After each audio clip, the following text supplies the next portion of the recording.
नमस्कार animal health expo को आपको स्वागत करुच्ची।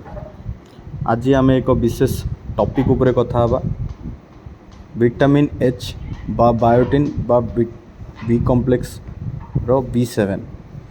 तो आमे आपको कौन गाय को देवा आकु देवा द्वारा कौन आमर हेल्थ रे डेवलपमेंट आसीबो से विषय आम आज कथा हवा। तो फास्ट विटामिन एच देले आमर गाय कौन हम विटामिन एच आम कहीं देवा गाय को गायर जो आमर जो सपोर्ट थेरेपी रे बहुत ये हेल्प करे। सपोर्ट थेरेपी माने आमर जोटा भी आमर माने हेवी एंटीबायोटिक यूज हो देह खराब है कि गायर वीकनेस थी गाय पूरा झड़ी जापर आमर मास्टाइटिस हो मास्टाइटिस भी आपको आम सपोर्ट थेरेपी भाव यूज कर कहीं सेलेनियम अच्छी तो आम बहुत सारा यहाँ यूज कर। तो आपको आम देवा पूर्व किंतु गाय को डीवार्मिंग निहाती करवा दरकार कहीं गायर 3 मास थे आम गोबर चेक करी आम देवा निहाती दरकार। डीवार्मिंग करी जहाँ भी आप मल्टीविटामिन फीड सप्लीमेंट दिंतु किंतु डीवार्मिंग गायर टेस्ट करी ही दिंतु।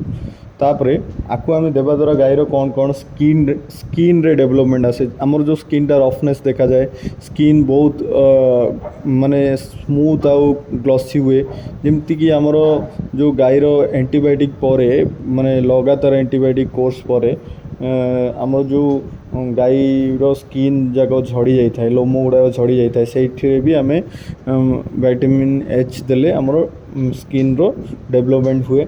जो आमर खुरा गुड़ा सरी जाता है मेटाबॉलिज्म डिजीज रे आम सबुथिरे आपको सपोर्ट थेरेपी भाव विटामिन एच को आम नहीं पारिया। आपको आम आउ गोटे ट्रिक करिया माने जो ऑर्डर ग्रोथ हेले एटा तो गोटे अलग टॉपिक किंतु एथिरे जेहेतु विटामिन एच अच्छी तो आम से विटामिन एच रो कथा हवा।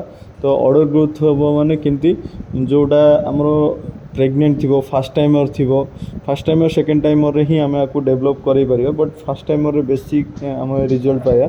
तो फास्ट टाइमर रे आम कौन करिया जो 8 मास प्रेगनेंसी थी तो सेते बेले आम कौन करवा ना विटामिन एच 1 लीटर रू 1.5 लीटर आम जदि गाय को खुआइबा ताहले गायर हेल्थ डेवलपमेंट सहित गायर ऑर्डर भी डेवलपमेंट हम कहीं जो आमर गाय प्रेग्नेंट हुए तापर से आमर बहुत सारा विटामिन मिनरल्स माने अभाव हो जाए।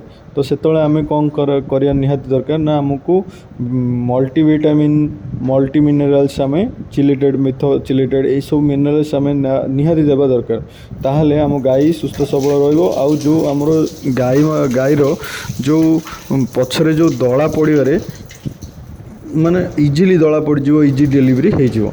तो यही वीडियो देखि धन्यवाद। लाइक शेयर सब्सक्राइब करेंगे। रही नमस्कार।